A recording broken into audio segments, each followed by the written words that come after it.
नमस्कार दोस्तों, आप देख रहे हैं उमेश सिंह ब्लॉग लाइट। दोस्तों ब्लॉग लाइट में आप सबका स्वागत है।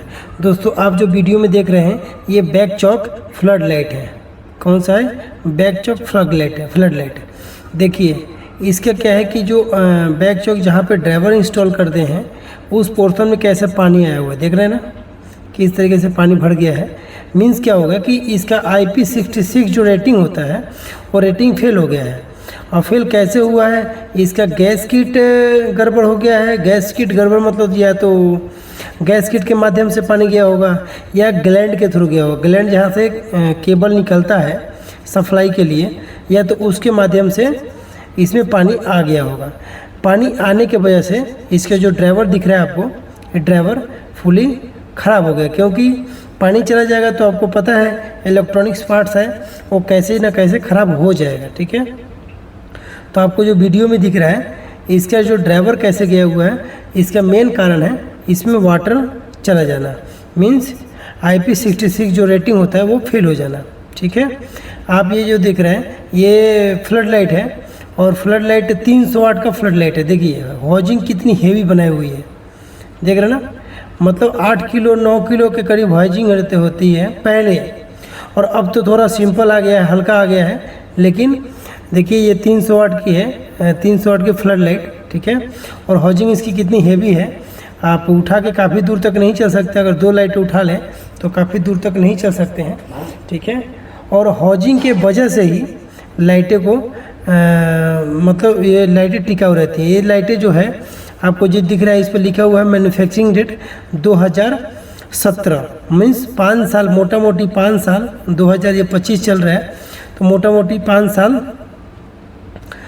प्लस हो गया। ठीक है, तो अभी भी लाइटें ख़राब नहीं हुई। मतलब क्या है कि 2 पार्ट इन्होंने बहुत ठीक तब रहा जब इनका हॉजिंग ठीक रहा। ठीक है, तो बॉडी इसीलिए मैं बोलता हूँ कि कोई भी लाइट लीजिए, स्ट्रीट लाइट हो या फ्लड लाइट हो, उसकी बॉडी अगर सही रहेगी, टिकाऊ रहेगी, तो ये समझिए कि आप उसको 10 साल तक चला सकते हैं, कोई दिक्कत नहीं आएगा। दिक्कत आया उसका PCB ड्राइवर चेंज कर दीजिए, फिर से आप नया करके चलाते रहेंगे। अब ये देखिए इसका PCB है, कैसा PCB ये ख़राब हो गया है। अब ख़राब होने के कारण के देखिए ख़राब कैसे हो गया, ये भी आप कैसे पहचान पाएंगे बिना सप्लाई दिए। देखिए इसके जो कलर जो है ऊपर से पीला पीला हो जाता है और आपस में LED सब जल जाते हैं। आप देख के बता सकते हैं कि LED इसका सब ख़राब हो गया है। अगर सप्लाई से पता करना चाहेंगे तो कोई LED हल्की हल्की जलेगी, बिल्कुल बारीक से जलेगी, कोई नहीं जलेगा। ठीक है, तो इस तरीके से भी आप LED की पहचान कर पाएंगे कि LED ख़राब हुआ है या नहीं हुआ है, या ड्राइवर ख़राब है। ड्राइवर ख़राब चेक करना है तो उसमें सप्लाई दे दीजिए। सप्लाई देके और फिर आप मल्टीमीटर से आप दोनों का वोल्टेज चेक कर लीजिए। अगर वोल्टेज जो ड्राइवर पे लिखा हुआ है वो आ रहा है तो समझिए ठीक है। तो अपने डिस्कस कर रहे थे फ्लड लाइट के हॉजिंग के बारे में। देखिए तो हॉजिंग किस तरीके से बनाया हुआ है, इतना ही हेवी हॉजिंग रहेगा तब जाके कोई भी लाइटें, मतलब जैसे जैसे जितने वाट की लाइटें होती हैं उसके अकॉर्डिंग हॉजिंग होनी चाहिए अगर लाइटों को टिकाऊ रखना है तो। ठीक है, नहीं तो आप किसी भी तरीके के ड्राइवर लगा लीजिए, किसी भी तरीके का PCB लगा लीजिए, अगर आपकी हॉजिंग बढ़िया नहीं है, बॉडी बढ़िया नहीं है, ठीक है, IP66 उसमें अच्छी प्रोटेक्शन नहीं है तो लाइटें नहीं टिकेंगी। ठीक है, तो ये मेन इम्पोर्टेंट समझ लीजिए कि हॉजिंग ठीक होनी चाहिए। ठीक है, इसके ऊपर ही डिपेंड करता है, स्ट्रीट लाइट हो या फ्लड लाइट हो या हाईवे लाइट हो या पैनल लाइट हो। ठीक है, मैक्सिमम LED लाइटें उसके हीट पे, अब जो हीट के ऊपर डिपेंड करती हैं कि हीट कैसी है। ठीक है, तो आप LED का लाइट का काम करना चाहते हैं या सर्विस करना चाहते हैं तो आप हमारे से जुड़ के कर सकते हैं या समझ सकते हैं। देखिए ये है क्या है, इसको बोलते हैं रिफ्लेक्टेड। ये रिफ्लेक्टेड कैसा होता है, ये एल्युमिनियम का दिख रहा है लेकिन ये IFR में भी बनाया जाता है। ये जो क्या बोलते हैं पेपर टाइप का भी बनता है, प्लास्टिक में भी बनता है। बस प्लास्टिक क्या होता है, बन तो जाता है लेकिन 1-2 सीजन के बाद वो टूट जाता है। हीट होने के बाद में जब लाइट जलता है ना, तो जलने की वजह से जो हीट प्रोड्यूस होगा उस हीट के वजह से जो रिफ्लेक्टेड होता है वो रिफ्लेक्टेड जल जाता है। ठीक है, मतलब हीट होने के बाद वो टाइट हो जाता है, फिर अगेन उसको इस्तेमाल नहीं कर सकते हैं। लेकिन एल्युमिनियम का क्या है, आप इस्तेमाल कर सकते हैं। ठीक है, तो इस तरीके के अपने पास फ्लड लाइट है ठीक है, कहीं रिपेयर करने का काम गया हुआ है करने के लिए, तो ये वीडियो आया हुआ है। देखिए इस तरीके से लाइटें रिपेयर करते। देखिए इसका पीसीबी जो देखिए एमसी पीसीबी, मैं आपको कोई भी पॉइंट बताता हूँ कि एमसी पीसीबी का थिकनेस क्या होनी चाहिए।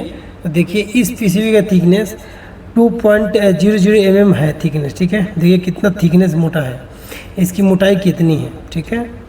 तो मोटाई की वजह से क्या हुआ कि हीट जो है वो बहुत कम किया, जो बॉडी है हीट को जो है बॉडी पीसीबी वो कम गर्म हुआ, ठीक है। तो इस कारण से पीसीबी का थिकनेस ठीक रखना चाहिए, जिस कारण से आपकी लाइटें सही जलेंगी। और आपकी हाउजिंग तो बता ही दिया, प्लस में ड्राइवर भी होना चाहिए क्वालिटी की। ड्राइवर क्या है, सर प्रोटेक्शन होनी चाहिए, प्लस में जो ड्राइवर आप लगा रहे हैं वो इंडियन ड्राइवर होना चाहिए, वो उसके अंदर भी सर प्रोटेक्शन होनी चाहिए, ठीक है। तो इस तरीके से लाइटें अगर आप रिपेयर करते हैं या इस तरीके से लाइटें आप परचेज करते हैं, या आपके पास कोई लाइटें ख़राब हैं उसको सर्विस करवाना चाहते हैं, तो इस तरीके से आप सर्विस करवा सकते हैं, या अपने खुद घर पे कर सकते हैं, ठीक है। आप इसका सामान मंगवा के आप आराम से इंस्टॉल कर सकते हैं, ठीक है। तो आप बड़े बड़े लाइटें सही करके आप रीयूज कर सकते हैं। बशर्ते एक चीज़ का ध्यान होना चाहिए कि हाउजिंग ब्रेक नहीं होना चाहिए, टूटा हुआ नहीं चाहिए। अगर टूट जाएगा तो उसमें IP66 का जो है कंडीशन फॉलो नहीं होगा, और जिसमें पानी चला जाएगा, पानी जाने के बाद में आपकी लाइटें जो है जल्दी से जल्दी ख़राब हो जाएंगी, ठीक है।